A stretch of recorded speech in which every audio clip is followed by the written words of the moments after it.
Hey everybody, and welcome to Let's Pod This. My name is Andy Moore, and I'm your only host today.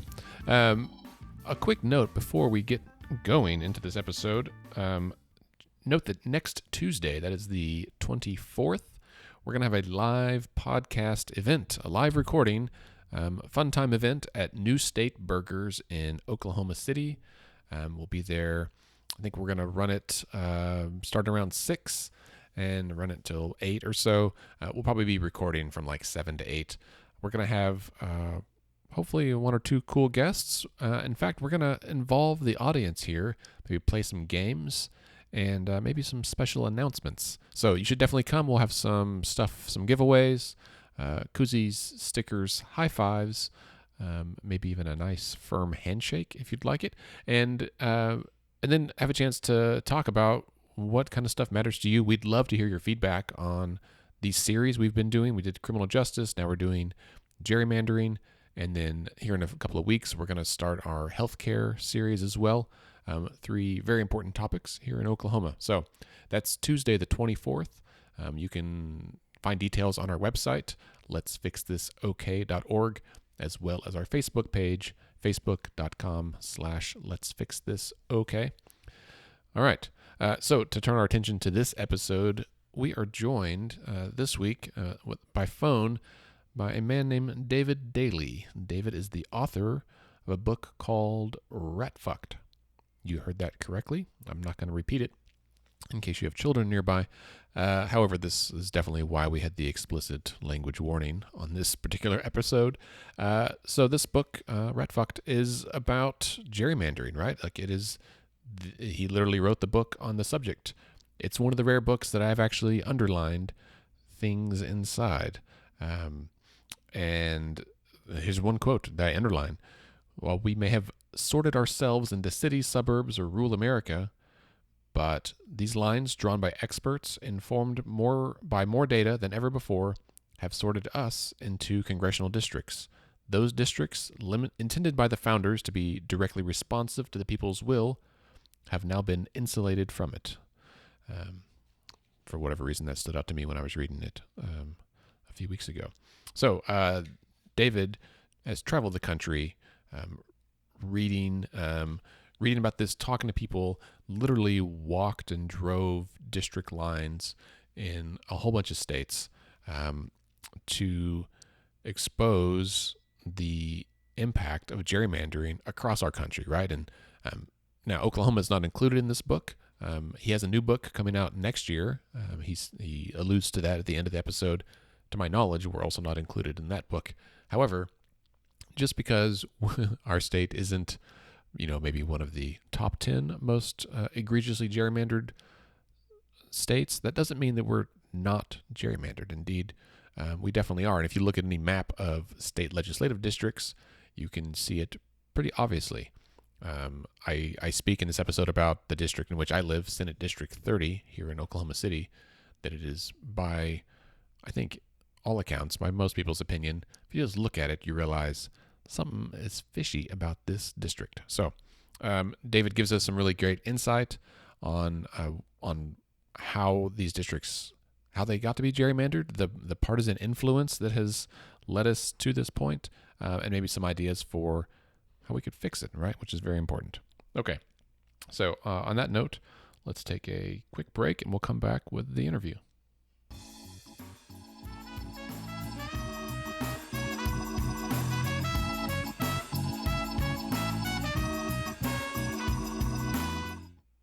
Okay, so I'm joined by David Daley, who is, aside from an expert on the subject of gerrymandering, he literally wrote the book on it. He wrote a book called Ratf, Why Your Vote Doesn't Count.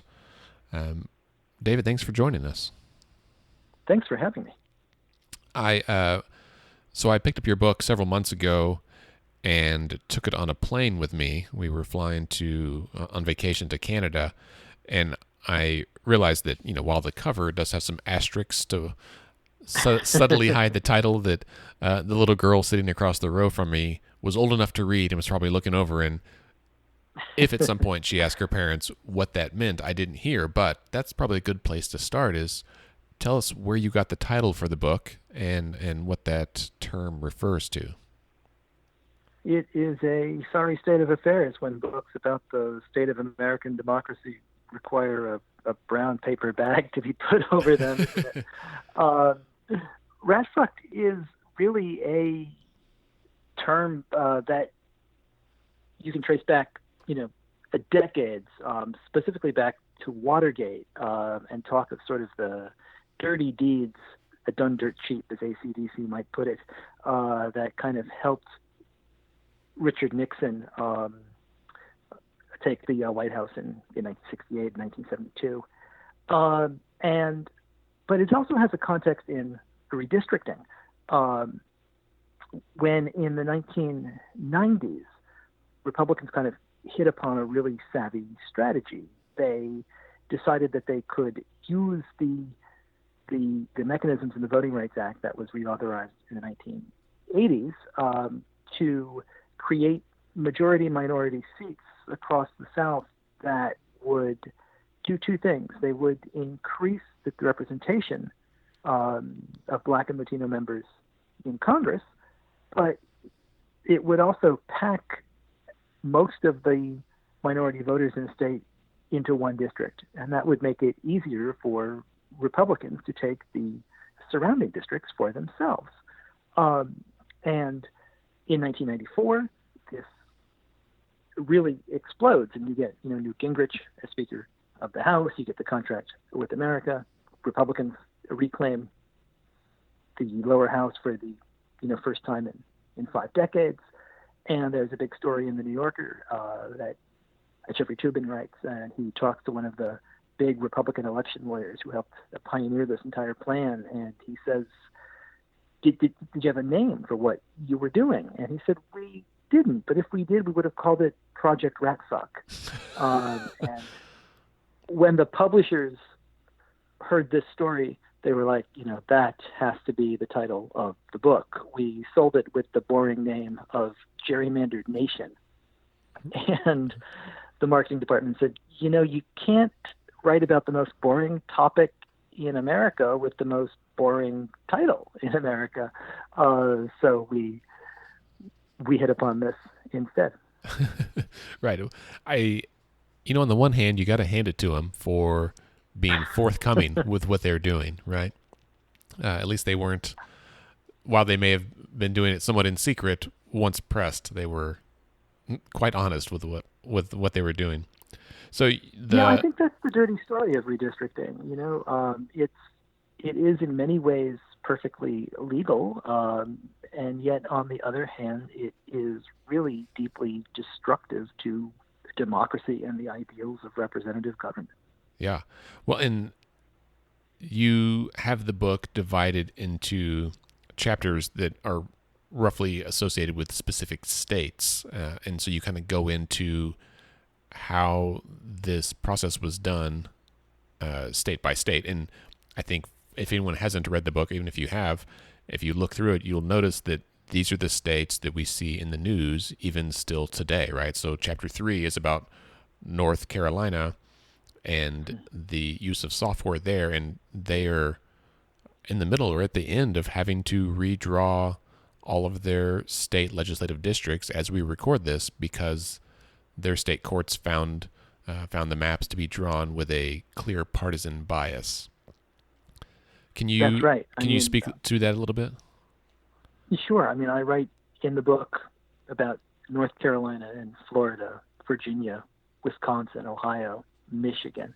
And what we have seen across this entire decade is since these maps were put in place in 2011, and I don't mean to take a partisan slant here, but Republicans did enact all of those maps in all of those states. And what has happened in each of those states since then is that even in elections at which Democratic candidates win more votes, they have been unable all decade long to translate a majority of votes into a majority of seats. And you've seen this in Michigan in every single cycle on these maps, which Democratic candidates for the state house have won more votes. Republicans have held control of the chamber. ever since. You see it in North Carolina, Ohio, Wisconsin especially, where in 2018, for example, Democrats kicked out Scott Walker in the governorship. They reelected a Democratic U.S. senator. Democrats won every single statewide office, and Democrats also won 200,000 more votes for the state assembly.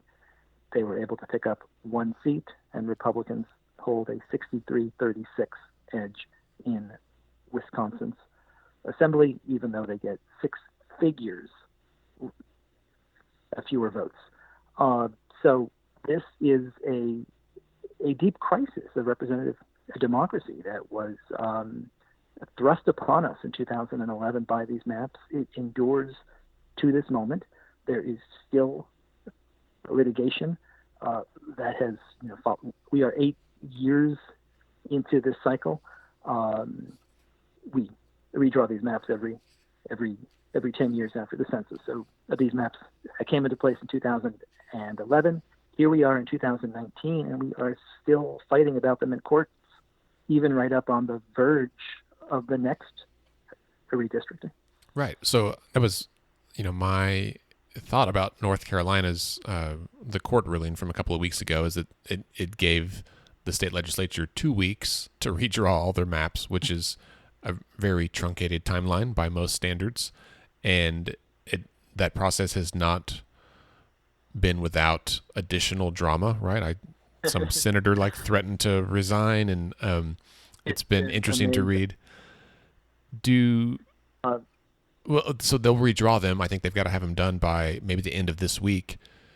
And even regardless, let's say they approve them and they move ahead, they'll still have to redraw all those districts again in 2 years, right? In 2021, they'll have to do the whole process over That's again. Exactly right. And I think what is so important about this is that these districts in North Carolina have been proven to be unconstitutional. Racial gerrymanders, they've been proven to be unconstitutional. Partisan gerrymanders, you've had bipartisan judges at the state level and at the federal level throw out these maps as being unconstitutional, violating Americans' most fundamental right to free elections and fair representation.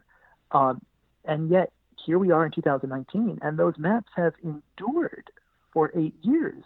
The citizens of North Carolina have been voting in and governed by essentially an unconstitutional body for the last 8 years. There was a Reagan aide back in the 1980s who was acquitted of corruption charges, and after the trial, he came outside and talked to reporters and said, "Where do I go to get my reputation back?" And I think the question that voters in North Carolina and voters around the country who have been stuck in this enduring minority rule need to be asking is, where do we go to get this last decade of our politics back? There has been, important legislation passed on health care, on reproductive rights, on labor unions, on voting rights, transgender bathrooms in North Carolina. And this legislation has been passed and enacted into law by chambers that not only got fewer votes of the people, but that has been proven to be unconstitutional again and again and again. We need a better mechanism of drawing these maps that take the politicians out of it and put the people back in charge so that we can get actual fair results. These state legislatures are supposed to be the bodies that are closest to the people. John Adams talked about them as a miniature of the populace.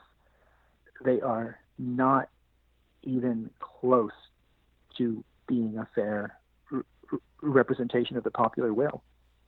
Yeah, I think, as I've been studying this over the last several months, it has really stood out to me that gerrymandering and we'll just say the process by which many state legislatures, including our own here in Oklahoma, by the way we draw the lines, is the epitome of that special interest backroom deal happens without any input or observation by the public.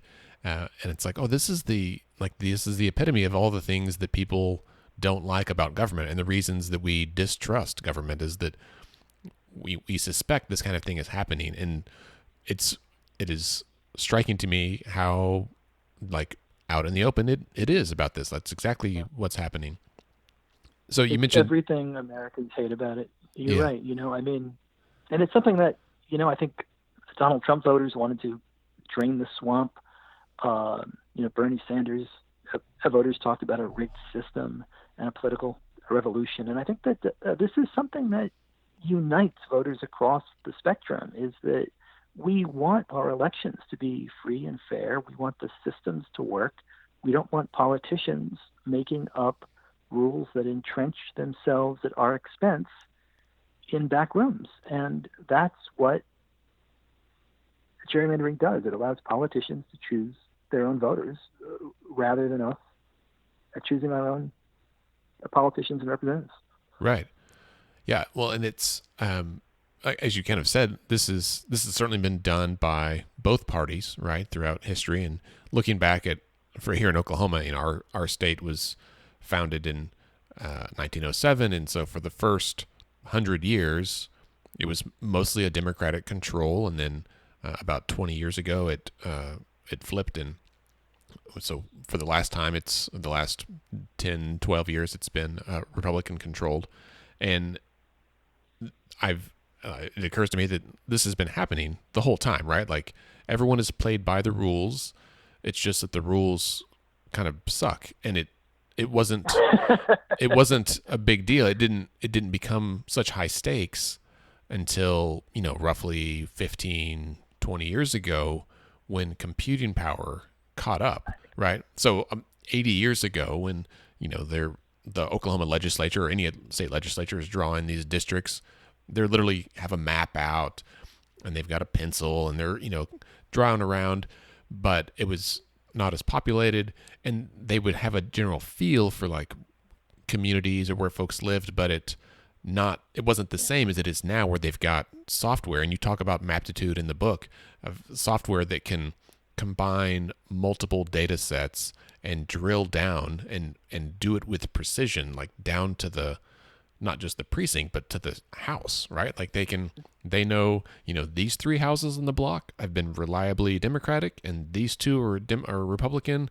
and so we're gonna cut a line between them and put these in one precinct and the others in the other, and I think what we saw, maybe in the last couple of elections, is that there are other entities out there who can combine voter data and census data with social media data, and they don't just know how we voted in the past, but they know how we might vote in the future based on our on our specific interests and leanings and things we like on Facebook and whatever. And when that occurred to me one night reading the book, it kind of shook me to my core that like, oh, we have something really important that we could lose here if we don't fix this. I think you're right. I mean, I couldn't say that any better. It's a horrifying and terrifying situation. We've had gerrymandering for as long as we've had politicians, right? I mean, you can trace it back to Patrick Henry trying to screw James Madison out of a seat in the very first Congress. It gets its name from a Massachusetts governor who was trying to rig state Senate districts to his favor in the Boston area back in 1812. But it's not just 80 years ago that it was politicians with a map and a pencil. It was 1990. It was 2000. They were still using maps and really primitive computers at the time. And, both parties did it up to their eyeballs. There are no angels and virgins when it comes to the redistricting. Both parties have got their hands dirty in this. What happens in 2010? Two things. First, it's a big Republican year. It's a Tea Party year, and Republicans are able to take control of state legislatures in exactly the year that matters, ahead of the census and the redistricting that follows in years ending in one. And then the second thing is just this data and computer revolution that gives these map makers not only these sophisticated GIS software mapping programs, but also the massive, powerful data sets that enable them to go up and down one side of the street and the other with true surgical precision to identify which voters they want in which district. They're able to use, terabytes of data. Gerrymandering has always been with us. We're just so much better at it than we've ever been, which makes it that much more destructive. There's all of these public data sets, so all of the information in the census, but then, the driver's license database, the voter registration database. Which years did you vote in? Which years did you not vote in? Do you own a gun? What kind of a car do you drive? All of these things can be extraordinarily predictive to a computer algorithm that is trying to get a sense of how you vote. And then factor in all of the private data sets that are purchasable for pennies on the dollar, whether that's magazine subscriptions or television ratings or social media likes, web searches. I mean, all of this can be purchased and targeted. Those same ads that follow you around on the web, that's marketing. And that is all available to be purchased, and it can be uploaded into these extraordinarily sophisticated programs. And as I worked on this book, I drove around the country, and I drove these crazy lines in multiple states. And these district lines look like crazy squiggles or, awful shapes, and it's easy to kind of have a good time with them and sort of imagine what kind of screeching, dinosaurs they look like. But they are engineered to deliver an electoral result. And often they're engineered to deliver an electoral result that is opposite of the will of the people. And that's why we have to fix this and change it. Yeah, I do appreciate that about your book. A couple of things that I actually wanted to talk about, some of those crazy looking districts that you got to drive through. What maybe one of the more notable ones is the Donald Duck kicking Goofy one, which I had to. That's such a visual phrase. I had to go look it up. I'm like, oh, indeed, it's like playing the game when you're a kid where you look at clouds and try to figure out what the cloud looks like. Except these are actual people in voting districts. Here in Oklahoma, we are a largely rural state, so the outskirts are dominated by a smaller number of large districts, which by and large aren't terrible looking. Like some of them kind of make sense. They follow county lines or rivers and that kind of thing. But once you get into the Oklahoma City and the Tulsa metro area, things look a lot more bizarre. And in fact, the Senate district that I live in, Senate District 30, had been held by a Republican for a number of years. And then in 2016, or I guess it was 2018, it flipped to a Democrat. And to be fair, the Republican was fairly moderate. He's now the mayor of Oklahoma City, and the Democrat is also fairly moderate. But the district is roughly shaped like a letter C, but it has all the things that we look for in what would likely be a gerrymandered district, right? Like part of the district is only contiguous because it includes a lake. And so those of us who know, like we know that there's a road that goes around the perimeter of this reservoir, and that is the road by which it is all contiguous. Obviously, there's no one in the lake that votes. No one lives out there. And so that seems suspicious. And it connects, from the lake, it jumps across a highway and connects parts of town that are otherwise somewhat disparate.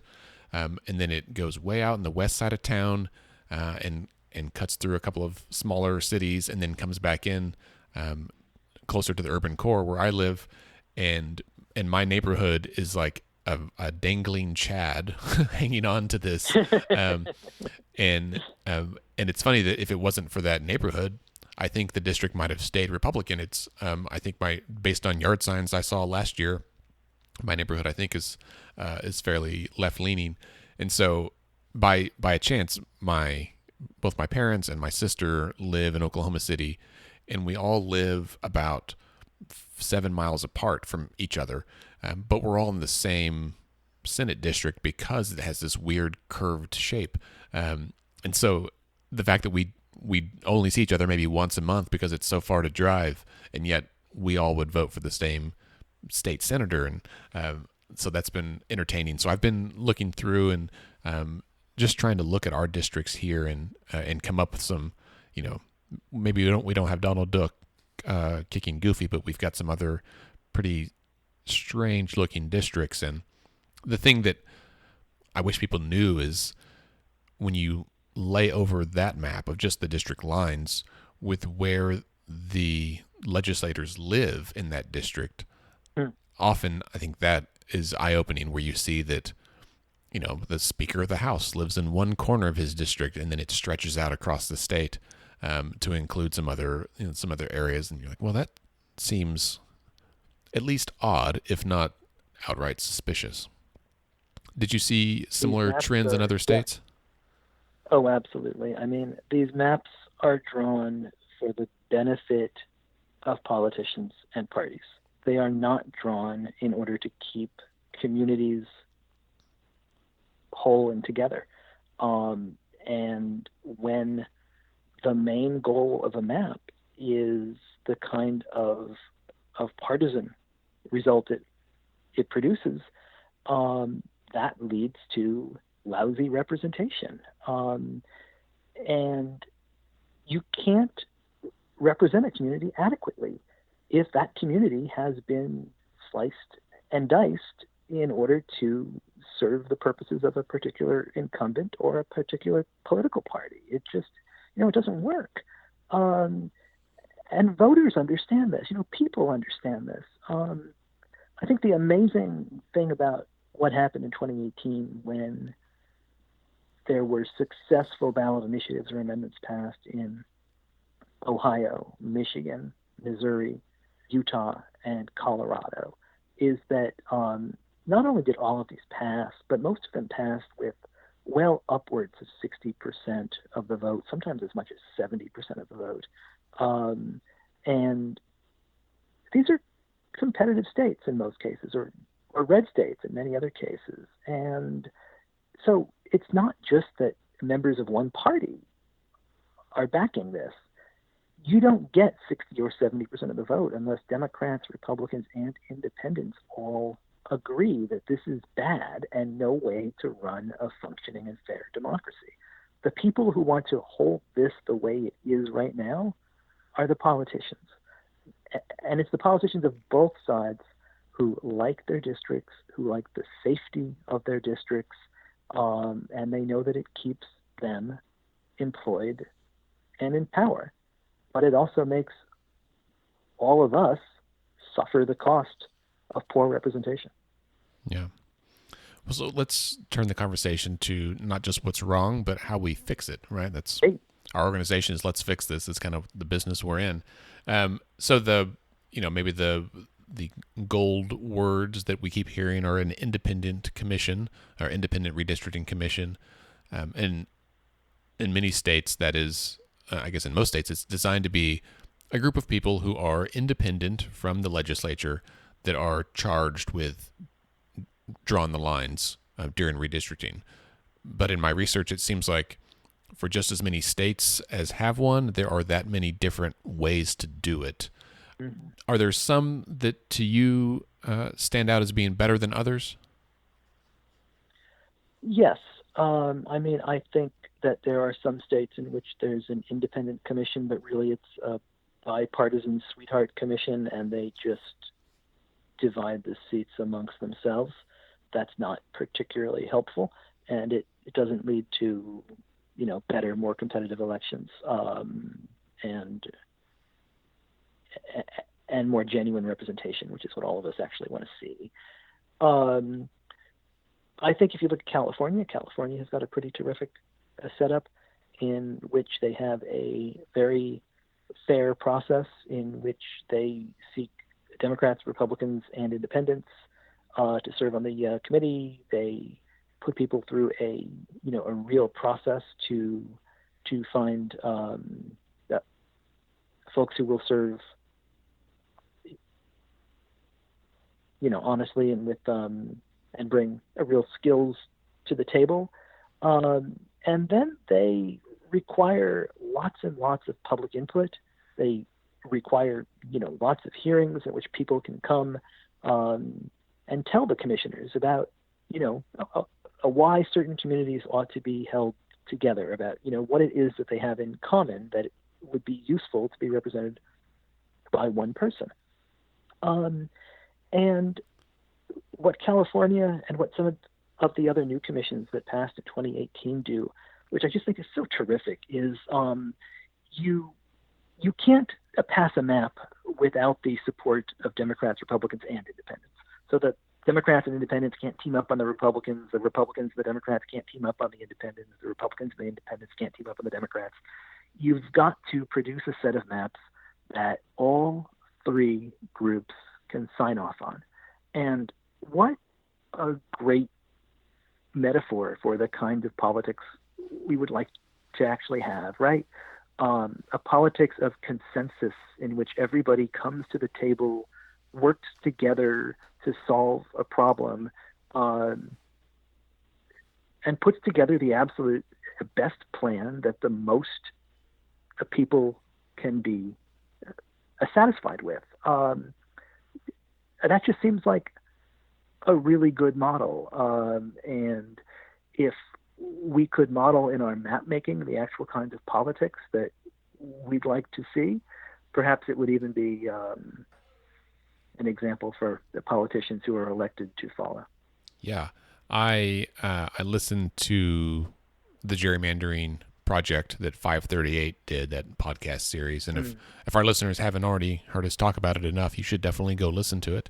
But there is some audio from Arizona, right, where their commission is an equal number of Republicans and Democrats with like one independent that chairs the commission, I think. And yeah, I think Arizona really broke down. I mean, it's a 5-person commission. It's 2 Democrats, 2 Republicans who are appointed by the state parties. So from the beginning, you have 4 out of 5 people on a supposed citizen independent commission who, are partisans. And then you have 1 independent who has to sort of somehow stand in the middle of 4 partisans and control the process. And that just doesn't work very well. Republicans think in 2011 the Democrats found a way to game the process and sneak a Trojan horse on as the chair. The Democrats think that the chair in 2001 was too conservative and led the process to benefit Republicans. The independent commission in Arizona was not actually independent, did not necessarily produce a better outcome or take any of the partisanship out of the process. It simply moved it someplace else. And I think as a result, it is a good example of what not to do when designing a commission. Right. You want to have more transparency. You don't want the politicians involved in choosing the members, and you want it to be large enough so that it doesn't all come down to just kind of one a person. And ideally, you also want to have consensus across all groups. Yeah, I mean, it seems clear to me that this isn't a partisan issue. This is a power issue, right? So it's, I mean, it's the problem is partisanship cumulatively, but it's regardless of where you're at. That you could say that if you were trying to pass an independent commission, that Republicans in Oklahoma might be opposed to it because they're the party in power, in the same way that Democrats in Illinois might be opposed to it because they're the party in power there, right? Like it has to do with not the party of necessarily, but like whoever has the power at that time, and nobody wants to give up the power to draw these lines, right? And that's because they know how powerful that ability is, right? It's in some ways the lack of willingness of these politicians to surrender that power when they have it is the ultimate proof of just how meaningful it is. Right. Right. Like if it doesn't matter, why are they so concerned about it? Exactly. Yeah. And so I think, to me, I feel like I'm a good governance guy. Like I care about our state, the integrity of our democracy. I care about our ability um, to be fair and to be transparent with the public about how things are happening. And the moment that we lose that, then we start losing faith in our government, and that's a slippery slope, right? And modern times are bad enough, but if we can't even agree on a fair and transparent way to draw districts, then we need to look at some alternative ways to make that happen. And I mean, for me, I think an independent commission is a tremendous idea. It makes a lot of sense. And when I've spoken with people, we've kind of been doing this like a statewide tour, right? Like a community conversation. We've partnered with the League of Women Voters, and we've been driving around and holding these little community events, and people bring up all the usual issues: education, healthcare, criminal justice, taxes, all the things we normally talk about. But at every stop, there's someone who's been watching the news, right, and says, "Hey, what about this? I know the census is next year, and what about some sort of independent redistricting commission?" And every stop, it's caught me off guard, because those are not words that normal people utter at a community event, right? And so I'm like, okay, tell me. Things have changed. That's right. Tell me you're paying attention. Tell me why and what your interest is in that. And we kind of joked that we were surprised that it came up so often. And so, usually one person has some information, and so we end up talking about it with a group, and most of the group is like, I don't know what you're talking about. And then within 2 or 3 minutes, right, you kind of just lay it out like, well, this is how they draw it now. And everyone's like, well, no, hell no, that sounds like a terrible idea. You're like, okay. Right. And as you said earlier, like, it's right now, politicians pick their voters, right? They draw the districts for their gain, to make it easier for them to be reelected, and for their party, whichever party, to stay in power. And everyone, like, just at face value, like, rebukes that. And it's like, no, that's not how I want my state run. Okay. Yeah. Here's Right. alternative. That's not the way I thought I learned this in civics class. Right. That's exactly right. But that is, but that's the way that it's done, and it doesn't serve the best interests of people. It serves the best interests of politicians. And I think what more and more Americans are beginning to realize is that, first, that the politicians have used these district lines to entrench themselves and insulate themselves from us and voters at the ballot box. And that's wrong. But I think what we also realize is that there's more consensus in this country than we perhaps come to believe. That there's a lot of agreement on a path forward on a lot of issues.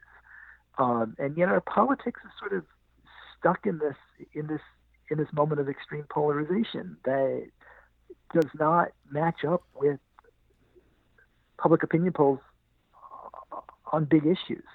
And what people are beginning to understand is that there's this huge connection, right, between the structural problems in our politics, these districts, and the kinds of politicians that get elected from them, and the way that they're then incentivized to behave in power, and the sort of broken, dysfunctional, non-responsive, lack of problem solving that we get from our government. And that if we want to get action on the issues we care about, we might have to fix this broken system first. Gerrymandering might not be the issue that you care most about, but until we fix gerrymandering, we probably won't be able to solve the problem that you care most about. Right. So that's a reason why everybody ought to be concerned with it. Yeah, I think that's exactly right. It's like it is one of the underpinnings of our democracy, and it, by its very nature, the structure of things has to be solid, right? You got to have a good foundation. Otherwise, whatever else you built on top of that is just not going to work, right? Not going to be as strong. That's right. So kind of my last question, I think, is what are the, 4 or 5 or 6 like key features or tenets of a strong, like, good governance independent commission in your eyes? I think the most important thing is transparency. I think you need to have a process that is wide open. So lines have to be drawn in public. People have to be aware of what kind of data is being used, and commissioners ought to have to do an awful lot of listening to the public as far as public hearings and listening to what people believe communities of interest that ought to be held together to be, and to allow public input into maps. I think you have to have a commission that is actually free of partisan influence. There is no way to get rid of partisanship, right? Everybody has an opinion. Everybody who casts a vote, in some way, has an opinion. We can't free ourselves of that, but we can nevertheless build a process that requires fairness. And, that happens when you bring all sides to the table, when you open up a commission to Democrats, Republicans, independents, of, a fair-minded background who are willing to work together. You put a commission of 10, 12, 15 people, and you make them work together to travel the state, to listen, and then to assemble the puzzle pieces of a district map in a way that fosters consensus. So when you require a supermajority of Democrats, Republicans, and independents to back a map, you require everybody to sign off on a plan that no one feels as if they're getting rat fucked, as a result. And I think that when you do this, you can require commissioners to show their work and to justify their work. In Michigan and in California, they've asked them at the end to essentially write essays that explain why they drew districts the way that they did. And the reason can't be, well, I was trying to protect my favorite incumbent, Bob. It has to be, well, we put these 3 towns or these 2 counties together because they share a specific oil community interest. A lot of the people who work there work for this company.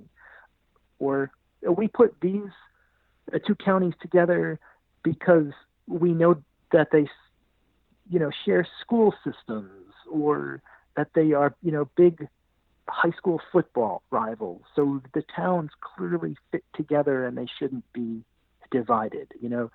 There's a big lake here, and it provides water, and it's an important community feature that it brings these 3 towns together. There are ways to do this that make sense and bond people rather than tear them apart. And that, I think, is what we ought to be looking for from our politics. And a better system of map making is what helps bring that into our politics. All right. Well said. I appreciate that. David, I really appreciate you taking time to visit today. And I admit I'm about 3/4 the way through the book. So I'm going to read the last quarter of the book this weekend, including your epilogue, which I think kind of details what's happened in some of the states that have more recently been working on some of this. Is that correct? A little bit, yes. It is an epilogue that was written after the 2016 election. And then there's a new book coming in February that sort of talks about a lot of the new battles back on the democracy front, on the citizen a democracy front over the last couple of years. Oh, terrific. Well, it's funny. As we were sitting here, I just got a message from Katie Fahey from up in Michigan, who some of our listeners may know, and I'm sure you do, that she was kind of the one that led the charge up there for really some sweeping change. And I think she got something like 400,000 signatures, which is just mind-blowing. And so what they did in Michigan was amazing. Yeah, so I'm hoping to have her on the podcast here in the next few days, and kind of hear the inside story on what they did there, why they did it, and hopefully, maybe where things are at right now. Which is, I think they're being sued, but that's again back to the party influence. Don't give this power up easily, right? Not even when citizens stand up and take it back. They still cling to it. So I think the valuable lesson in Michigan is that these fights don't end with any one election. They continue, and we all have to be wired and energized and defending our democracy at all times. That's exactly right. Okay. David, thank you very much. Pleasure. All right. And that brings us to the end of the episode. Thanks again to David Daley for joining us and talking about gerrymandering for the better part of an hour. Thanks to you, listeners, for listening to Gerrymandering for the better part of an hour. As a quick reminder, next Tuesday, September 24th, New State Burgers in the Plaza District in Oklahoma City at, let's say, 6 p.m. We'll be there. There's cold beer, there's burgers, there's other food items. We'll have some giveaways, some fun jokes, good guests, fun times, maybe a high five for you. While we record the next episode of Let's Pod This, we'd love to have you there. Love for you to come out, bring your friends. Great time to get them interested in the pod and hopefully get them involved in civics. Furthermore, it is National Voter Registration Day on the 24th. If you have a friend who's not registered to vote, bring them. I will have forms to get them registered. We can make this happen and teach them why they got to have a vote, why they got to have a say. They got to be involved. If you want to get a hold of Scott and I, you can hit us up on Twitter at Let's Fix This OK. Scott is at SC Melson. I am at Andy OKC. Or you can shoot us an email at podcast@letsfixthisok.org. We are the folks responsible for all this content. Sugar Free All-Stars did the music. We're part of the Mostly Harmless Media Network. And all the usual end of podcast credits go here. But short of that, just have a great week.